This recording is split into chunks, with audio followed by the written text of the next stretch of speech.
কথা আজকের গল্পের শুরুতেই আপনারা দেখতে পাবেন গুহবাড়িতে জন্মাষ্টমী উপলক্ষে গোপালের পুজো করা হচ্ছিল।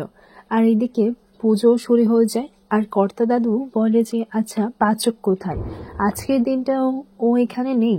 এইদিকে কথা এটাই ভাবে যে তুমি আমার কোলটা খালি করে দিয়েছো, আমার সন্তানকে আমার কাছে ফিরিয়ে দাও।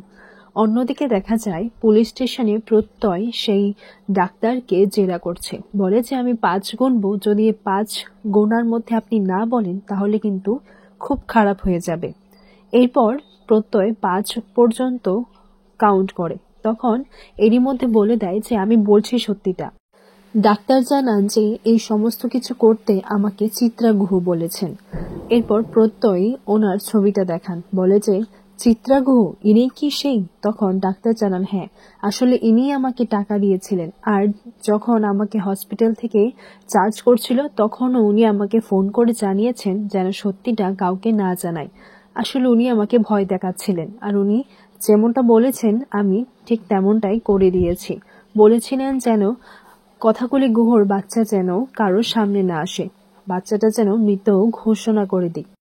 প্রত্যয় বলে উনি বললেন আর আপনি সেটা করে ফেললেন, আপনার মানসিক বিবেক বোধ বুদ্ধি কিছু নেই। একটা নবজাত শিশুকে তার মা বাবার কাছ থেকে দূরে সরিয়ে দিলেন, সেটা তারা কি ফিল করবে সেটা আপনি একবারও বুঝতে চাইলেন না? আপনি কি মানুষ?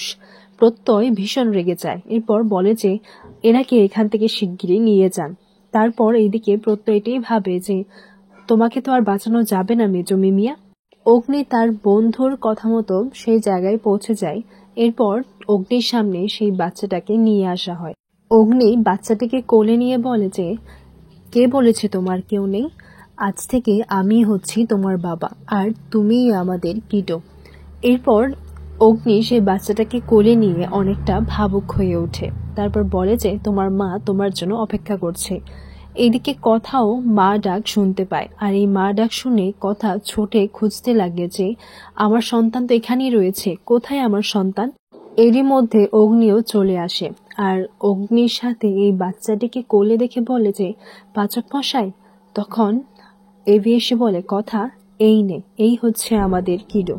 তখন কথা সেই বাচ্চাটির দিকে তাকিয়ে থাকে আর সে কান্নায় ভরে ওঠে, বলে যে পাচক মশাই আপনি সত্যি বলছেন এ আমাদের সন্তান?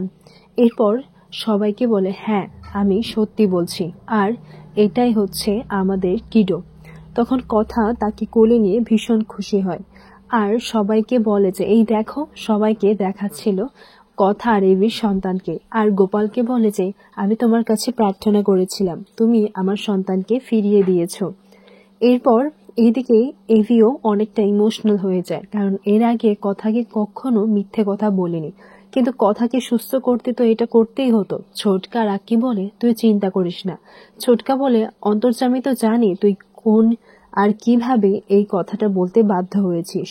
এভি বলে এসব ভগবান বলে কিছু হয় না রে, যদি হতো তাহলে আজকে আমাকে এই মিথ্যেটা বলতে হতো না, কিন্তু কথাকে খুশি রাখার জন্য আমাকে এটা করতেই হতো। আমার কাছে সব থেকে দামি হচ্ছে কথা, এর থেকে বেশি আর কিছু না। কথা বাচ্চাটিকে কোলে নিয়ে অনেক আদর করে, বাড়ির সবাইও অনেক খুশি হয়, আর গোপাল আজকে কথার কোলে তার সন্তানকে ফিরিয়ে দিয়েছে। কথা তার সন্তানকে বলে যে এই দেখো, ইনি হচ্ছেন তোমার কর্তা দাদু, আর এই হচ্ছে কর্তা দিদা। এইভাবেই সবাইকে কি ডাকবে সেটাই কথা বলছিল।